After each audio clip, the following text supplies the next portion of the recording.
नमस्कार, मैं रचना शर्मा चढ़ती कला टाइम टीवी देख रहे सभी दर्शकों का स्वागत करती हूं। आप देख रहे हैं हरियाणा के समाचारों की शुरुआत से पहले एक नजर आज की मुख्य सुर्खियों पर।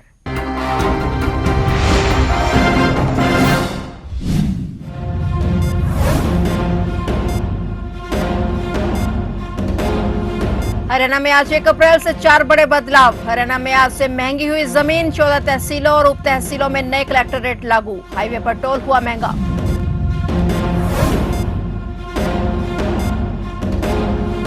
हरियाणा पुलिस की बड़ी कार्रवाई, नवजात बच्चा तस्कर गिरोह का भंडाफोड़। पुलिस ने 3 आरोपी किए गिरफ्तार।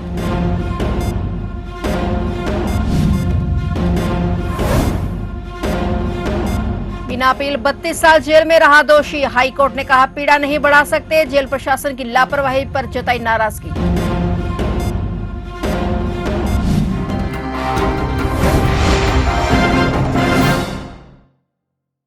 और अब समाचार विस्तार से। हरियाणा में आज 1 अप्रैल से 4 बड़े बदलाव किए गए हैं, जिसमें कलेक्टर रेट 75% तक बढ़ने, घर जमीन महंगी, स्कूलों में छात्राओं को दूध मिलने और हाईवे पर महंगा टोल शामिल हैं। प्रदेश की 14 तहसीलों और उप तहसीलों में बुधवार यानी आज से नए कलेक्टर रेट लागू हो गए हैं। यहाँ जहाँ ज्यादा लेन देन हुआ है उन स्थानों पर सरकार ने अधिक कलेक्टर रेट बढ़ाए हैं। प्रदेश के 7.43% यानी कुल 11,947 क्षेत्रों में 75% तक कलेक्टर रेट में बढ़ोतरी की गई है। इसके अलावा आज से नेशनल हाईवे पर टोल रेट में बढ़ोतरी की गई है। आज से नेशनल हाईवे पर टोल टैक्स बढ़ा दिए गए हैं। हरियाणा में नवजात बच्चा तस्कर गिरोह का पर्दाफाश किया गया है। इस मामले में एक महिला समेत 3 आरोपियों को गिरफ्तार किया गया है, जबकि गिरोह का सरगना अभी फरार है। पुलिस के अनुसार यह गिरोह कुल 5 सदस्यों का है और तस्करों के कब्जे से 3 दिन का एक नवजात शिशु भी बरामद किया गया है। साथ ही आरोपियों की 2 गाड़ियां और संबंधित कागजात भी जब्त किए गए हैं। पुलिस जांच में सामने आया कि आरोपियों ने इस नवजात बच्चे को पंजाब के फरीदकोट से लाकर दिल्ली में एक निसंतान दंपत्ति को बेचने की योजना बनाई थी। उन्होंने बच्चे को 2.25 लाख रुपए में खरीदा था और उसे 9,25,000 रुपए में बेचने का सौदा तय किया था। गिरोह फेसबुक और इंस्टाग्राम पेज के जरिए निसंतान दंपत्तियों को निशाना बनाता था। गिरफ्तार किए गए आरोपियों में सलीम और अखिल गाजियाबाद के रहने वाले हैं, जबकि महिला आरोपी बेअंत कौर पंजाब के मुक्तसर की निवासी है। पुलिस ने खुलासा किया कि यह गिरोह पंजाब से महाराष्ट्र तक नवजात बच्चों की तस्करी कर चुका है और अब तक इस गिरोह की 5 वारदातों का खुलासा हो चुका है। आरोपियों को रिमांड पर लेकर आगे पूछताछ की जाएगी। डीसीपी मयंक मिश्रा ने कहा कि गैर कानूनी अडॉप्शन एक गंभीर अपराध है और नवजात बच्चों की तस्करी करने वालों के खिलाफ सख्त कार्रवाई की जाएगी।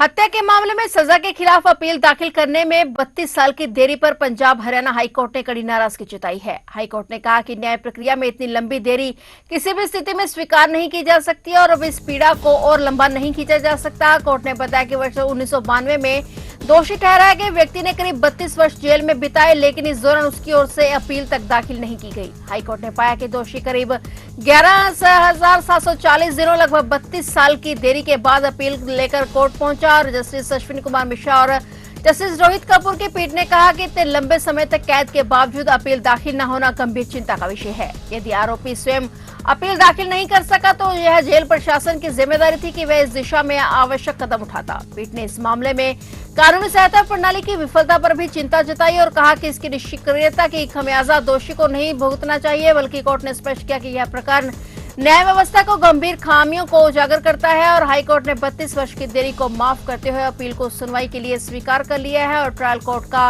रिकॉर्ड तलब किया है। मामले की अगली सुनवाई 2 मई को तय की गई है।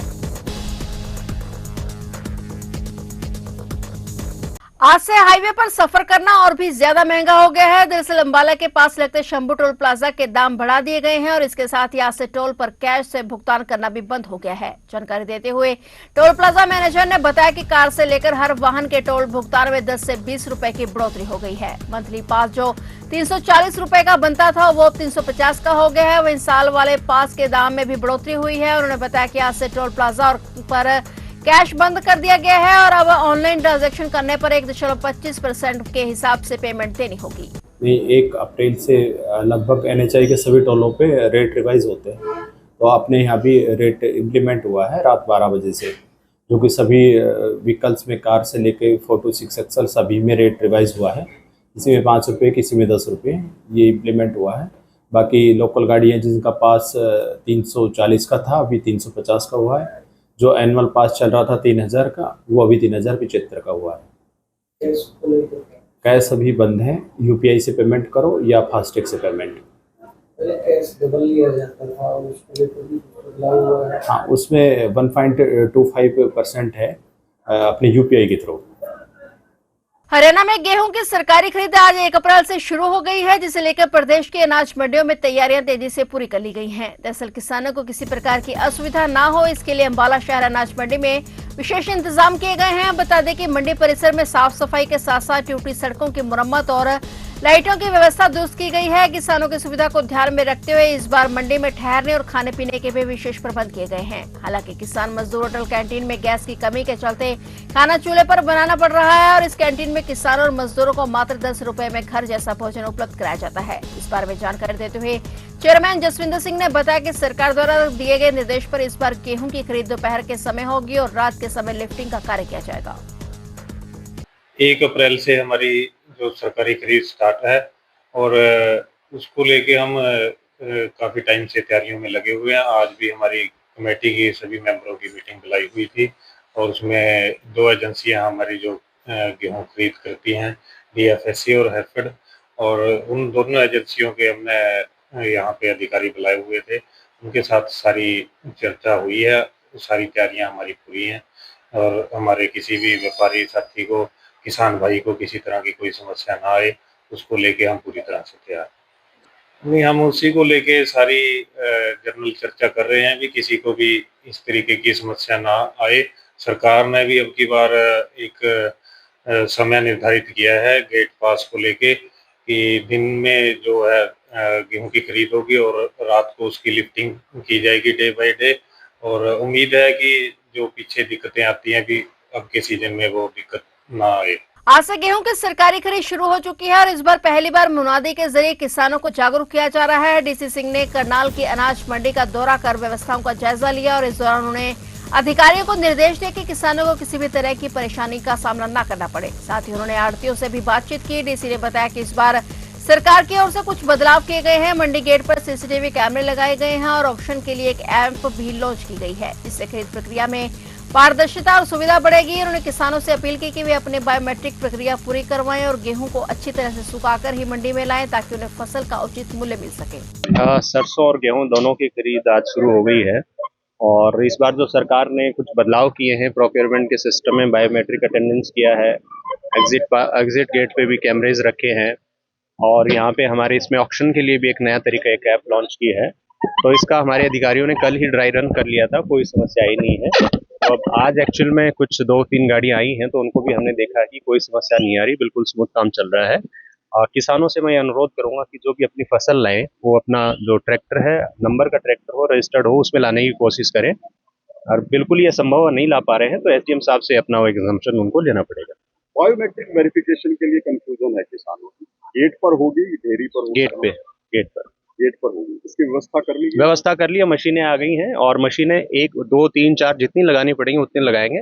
अंबाला के मानिकपुर डांडियाना रोड पर आज एक भीषण हादसा हो गया। इस दौरान पंचकुला से अंबाला शहर आ रही एक गाड़ी और पंजाब से राजस्थान की तरफ जा रही पंजाब नंबर के ड्यूटी मजिस्ट्रेट की गाड़ी के बीच भीषण टक्कर हो गई। इसमें ड्यूटी मजिस्ट्रेट की गाड़ी सड़क से उतरकर खेतों में जा गिरी तो दूसरी गाड़ी पूरी तरह से पलट गई। इसमें लगभग 3 लोग घायल हो गए। इसके बाद मौके पर डायल 112 की टीम पहुंची और सबसे पहले तो घायलों को नागरिक अस्पताल पहुंचाया गया। जानकारी देते हुए डायल 112 के कर्मचारी मदनपाल ने बताया कि उन्हें सूचना मिली थी कि 2 गाड़ियों के बीच में टक्कर हो गई है, जिसमें कई लोग घायल हुए हैं। वहीं मौके पर पहुंच सबसे पहले घायलों को अस्पताल पहुंचाया और पूरी तरीके से निरीक्षण किया गया। हालांकि हादसा किस प्रकार हुआ यह अभी तक पता नहीं लग पाया है। 2 महिलाओं समेत एक व्यक्ति घायल है जिनका उपचार चल रहा है। 12 पे सूचना मिली कि डडियाना रोड, ये लोकल रोड पे एक्सीडेंट हो गया है। ये 2 गाड़ियों का आपस में एक्सीडेंट हो गया है। ये एक गाड़ी पंजाब से है, नवा शहर से, एक अपना पंचकुला रायपुरानी से है। ये जो गाड़ी नीचे उतरी है ये अपना जयपुर जा रहे थे। दूसरी गाड़ी वाले भी अम्बाला शहर में किसी काम से आए थे। 2 लेडीज को सिर में चोट लगी है, मामूली चोट है। और ये जो नीचे गाड़ी उतरी है इसको थोड़ी सीट बेल्ट का दबाव है, बाकी कोई ज़्यादा सीरियस नहीं है, ठीक है। बाकी कितने लोग घायल हैं? 3 लोग घायल हैं। 2 लेडीज को लगी है और एक जेंट्स को जो गाड़ी चला रहा था उसको। ट्रैफिक व्यवस्था को सुचारू और सुरक्षित बनाए रखने के उद्देश्य से ट्रैफिक डीएसपी गुरविंदर सिंह ने प्रेस वार्ता के दौरान शहरवासियों से विशेष अपील की। उन्होंने कहा कि सड़क सुरक्षा केवल प्रशासन की जिम्मेदारी नहीं बल्कि हर नागरिक का कर्तव्य है। यदि सभी लोग ट्रैफिक नियमों का पालन करें तो दुर्घटनाओं को काफी हद तक कम किया जा सकता है। डीएसपी गुरविंदर सिंह ने स्पष्ट रूप से कहा कि वाहन चलाते समय ट्रिपल राइडिंग से बचना चाहिए, क्योंकि यह न केवल कानून का उल्लंघन है बल्कि हादसों का बड़ा कारण भी बनता है। उन्होंने दोपहिया वाहन चालकों से हेलमेट पहनने की सख्त हिदायत दी है और कहा कि हेलमेट पहनना जीवन की सुरक्षा के लिए बेहद जरूरी है। उन्होंने बताया कि नियमों का उल्लंघन करने वालों के खिलाफ सख्त कार्रवाई की जाएगी। देखिए, जिला पुलिस कैथल की तरफ से कैथल जिला के सभी नागरिकों से हमारी अपील है कि भाई ट्रैफिक नियमों का ज़्यादा से ज़्यादा पालन करें और हमेशा जब भी निकलें टू व्हीलर पे तो हेलमेट का प्रयोग अवश्य करें, ट्रिपल राइडिंग ना करें और अपने डॉक्यूमेंट्स वो साथ रखें। इसके अलावा कोई भी व्हीकल मॉडिफाई ना करवाएं और जैसे बुलेट वगैरह है उस पे साइलेंसर जो है मॉडिफाई करवा लेते हैं, प्रेशर हॉर्न लगवा लेते हैं। इस टाइप की कोताही कोई हमारी अपील है ना करें। और उसके अलावा